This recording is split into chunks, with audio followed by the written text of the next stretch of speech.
Hello everyone, welcome to Samarth class.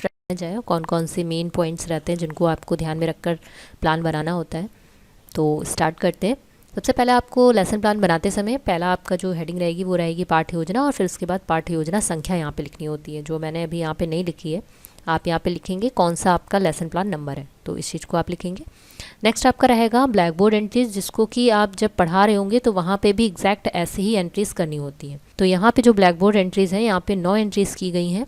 3 left में है, 3 middle में है और 3 है हमारा सेकंड। तो ये अपने अकॉर्डिंग आप करेंगे जिस टाइम आप टीचिंग कर रहे होंगे। 5 लिखे हैं। पहला है कि छात्र छात्राओं को विज्ञान का व्यवहारिक ज्ञान प्रदान करना। सेकंड है छात्र छात्राओं में तार्किक क्षमता का विकास करना। थर्ड है छात्र छात्राओं में वैज्ञानिक दृष्टिकोण प्रदान करना। और फोर्थ है छात्र छात्राओं का मानसिक एवं बौद्धिक विकास करना। फिफ्थ है छात्र छात्राओं में विज्ञान के प्रति रुचि उत्पन्न करना। और ये वाला जो पॉइंट है आपको सबसे लास्ट में लिखना है। आप जितने भी पॉइंट्स लिखें, लेकिन ये जो रुचि उत्पन्न करने वाला पॉइंट है वो सबसे आपको लास्ट में लिखना होता है। नेक्स्ट आपका रहेगा विशिष्ट उद्देश्य की हेडिंग, और इसमें भी 3 सब हेडिंग रहती हैं, ज्ञानात्मक, भावात्मक और क्रियात्मक उद्देश्य की। तो यहाँ पे पहला जो ज्ञानात्मक उद्देश्य है, यहाँ पे मैंने 2 पॉइंट्स लिखे हैं। छात्र छात्रा प्रकाश का प्रत्यास्मरण कर सकेंगे, और दूसरा है छात्र छात्रा प्रकाश के गुणों को भी जान सकेंगे।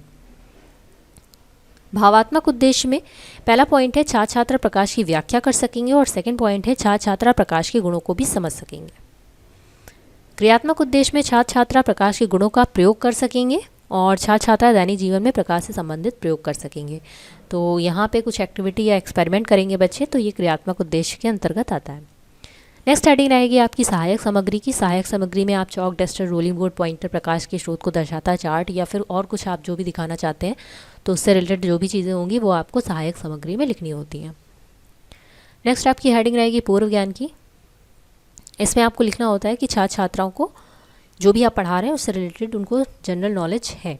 तो यहाँ पे छात्र छात्राओं को प्रकाश के विषय में सामान्य जानकारी है, और जितने भी आपको मैं हेडिंग बता रही हूँ वो एग्जैक्ट ऐसे ही आपको लिखनी है, हेडिंग ऊपर नीचे आपको नहीं करनी है। नेक्स्ट आपकी हेडिंग रहेगी प्रस्तावना की, जो कि मोस्ट इम्पॉर्टेंट है। टॉपिक को इंट्रोड्यूस कराने के लिए सबसे पहले आपको डेली लाइफ से रिलेटेड या फिर उनकी प्रीवियस क्लास से रिलेटेड कुछ क्वेश्चन करने होते हैं, और उसी से अपने टॉपिक को इंट्रोड्यूस कराना होता है। तो इस इंट्रोडक्शन देने के लिए आपको सबसे पहले एक टेबल बनानी है यहाँ पे लेसन प्लान बनाते समय। तो ये एक टेबल बनेगी जिसमें 3 कॉलम रहेंगी, क्रम संख्या, छात्र अध्यापक या फिर छात्राध्यापिका कथन, और लास्ट वाले में रहेगा छात्र छात्रा क्रिया। यहाँ पे फर्स्ट क्वेश्चन किया गया है, रात में बिजली चली जाने पर क्या होता है। तो बच्चे बताएंगे रात में बिजली चली जाने पर अंधेरा हो जाता है। अब इन्होंने अंधेरा यूज़ किया है, तो फिर अंधेरे से ही हम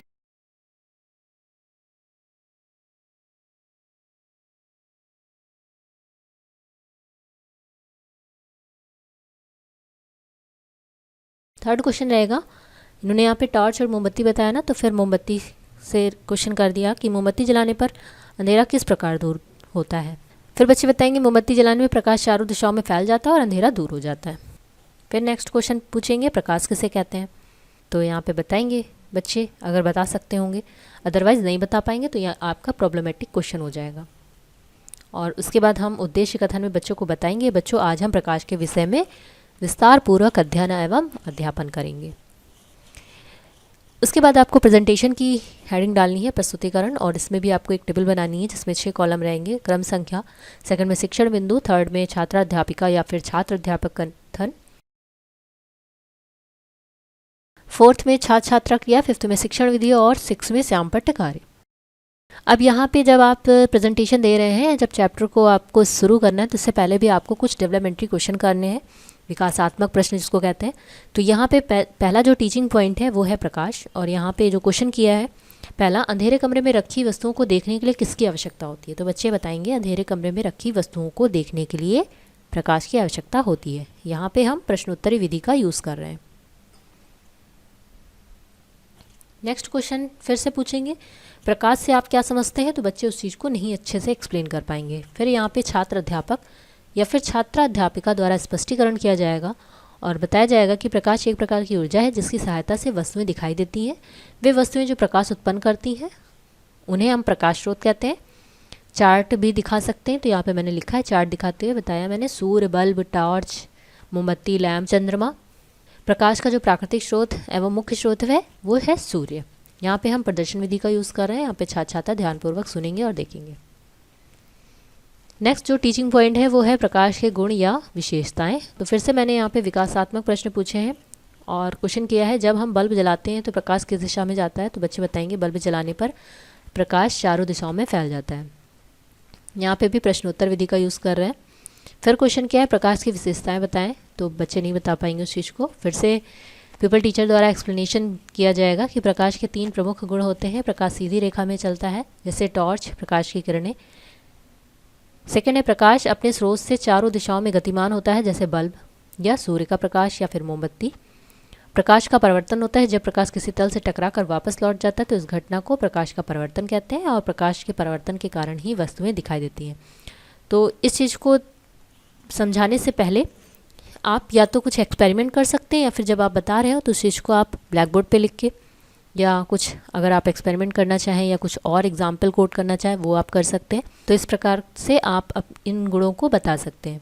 यहाँ पे ब्लैक बोर्ड पे मैंने शो किया हुआ है। नेक्स्ट आप कराएगा ब्लैक बोर्ड पे जो आपने वर्क किया है ब्लैक बोर्ड समरी। तो यहाँ पे दिनांक, कक्षा केंद्र का नाम और विषय उपविषय प्रकरण और अवधि वर्ग चक्र जैसे कि आपने ब्लैक बोर्ड पे लिखा होगा बिल्कुल एग्जैक्ट वैसे ही आपको करना है। टॉपिक को हमेशा अंडरलाइन ध्यान से आपको करना है क्योंकि अगर आपने ये नहीं किया तो आपका ये चीज़ रॉन्ग हो जाएगी। फिर यहाँ पे बताया है प्रकाश किसे कहते हैं। तो वस्तुओं को देखने में सहायक है, एक प्रकार की ऊर्जा है, आप इस चीज़ को लिख सकते हैं। प्रकाश के स्रोत आपने बताए हैं, उस चीज़ को आप इस तरीके से फ्लो चार्ट के थ्रू समझा सकते हैं और प्रकाश के गुण भी बता सकते हैं। तो 3 गुण आपने बताए, तो ये तीनों गुणों को आपने इस तरीके से लिख। नेक्स्ट आपका रहेगा बोधगम्य प्रश्न और यहाँ पे आपको लिखना है प्रकाश किसे कहते हैं। तो बच्चे बताएंगे। नेक्स्ट रहेगा प्रकाश के स्रोत बताइए। थर्ड है वस्तुएं प्रकाश में क्यों दिखाई देती हैं और फोर्थ है प्रकाश का परिवर्तन किसे कहते हैं। तो ये सारी चीज़ें आपने बच्चों को बताई हुई है और ये बच्चे अच्छे से एक्सप्लेन कर पाएंगे। और इस जब बच्चे एक्सप्लेन कर रहे हो तो आप बच्चों को भी ब्लैक बोर्ड पे बुला सकते हैं लिखने के लिए या फिर उनको कुछ एग्जाम्पल बताने के लिए कह सकते हैं। तो आप अपने अकॉर्डिंग यहाँ पे क्वेश्चन चेंज कर सकते हैं।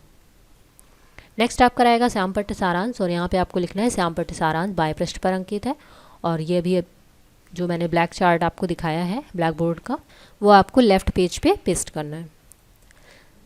नेक्स्ट हेडिंग रहेगी आपकी निर्देश एवं निरीक्षण कार्य की। यहाँ पे छात्राध्यापक या फिर छात्राध्यापिका छात्र छात्राओं को जो श्यामपट्ट कार्य है उसको लिखने के लिए कहेंगी और स्वयं घूम घूम कर निरीक्षण करेंगी।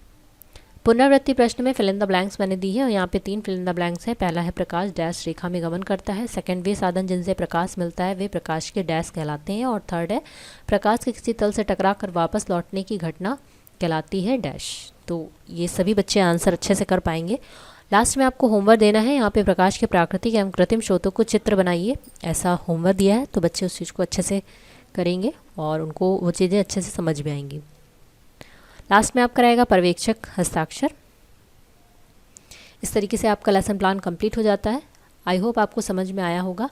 अगर आपको वीडियो पसंद आए तो उसे लाइक करना, शेयर करना और चैनल को सब्सक्राइब करना बिल्कुल भी मत भूलिएगा। Thank you so much.